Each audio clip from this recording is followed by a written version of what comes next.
তিন মহাদেশে 6 দেশই হবে 2030 বিশ্বকাপ ফুটবল।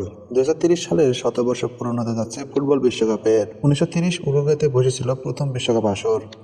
তাই শতবর্ষে আবারও বিশ্বকাপকে দক্ষিণ আমেরিকায় ফিরিয়ে নিতে চায় ফিফা।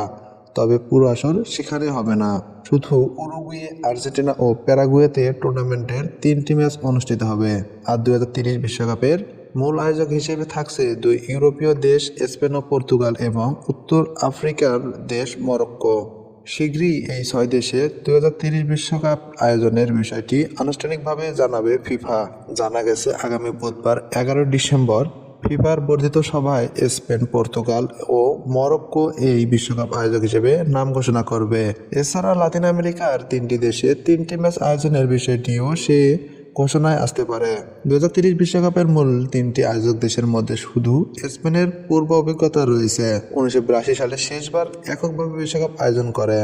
তবে পর্তুগাল এবং মরক্কোর জন্য এটাই প্রথম বিশ্বকাপ আয়োজনের অভিজ্ঞতা হতে যাচ্ছে। প্রথমবারের মতো বিশ্বকাপের আয়োজক হওয়ার সুযোগ পাওয়াকে ঐতিহাসিক মনে করেন ক্রিস্টিয়ানো রোনালদোর দেশ পর্তুগাল। আবার সবার লক্ষ্য এক, 3 দেশ বা 2 মহাদেশ এখানে কোনো ফ্যাক্টর নয়। 2030 বিশ্বকাপ হবে ঐতিহাসিক, সেটা হবে সব দিক থেকে। 4 দশকেরও বেশি সময় পর বিশ্বকাপ আয়োজনের সুযোগ পেয়ে ধন্য স্পেন। 42 বছর পর যখন আবারও বিশ্বকাপ আয়োজনের সুযোগ পেয়েছি, তখন আমরা এটি স্মরণীয় করে রাখতে চাই। সহ আয়োজক আফ্রিকার দেশ মরক্কো চায় ইতিহাসের সেরা বিশ্বকাপ উপহার দিতে। তারা জানায়, আমাদের লক্ষ্য হলো ফুটবল ইতিহাসের সবচেয়ে সেরা বিশ্বকাপ আয়োজন করা। বিশ্বকাপের শতবর্ষে দক্ষিণ আমেরিকাও অংশগ্রহণ করবে।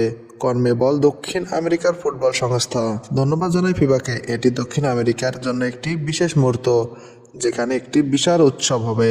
এই ছিল আজকের ভিডিওটি ভালো লাগলে অবশ্যই লাইক, কমেন্ট এবং শেয়ার করবেন। সেই সাথে আপনি যদি ফুটবল খেলার ভক্ত হয়ে থাকেন তবে অবশ্যই আমার চ্যানেলটি সাবস্ক্রাইব করবেন এবং 2030 বিশ্বকাপ আয়োজন নিয়ে আপনার কতটা উৎসাহ সেটা কমেন্টে জানাবেন।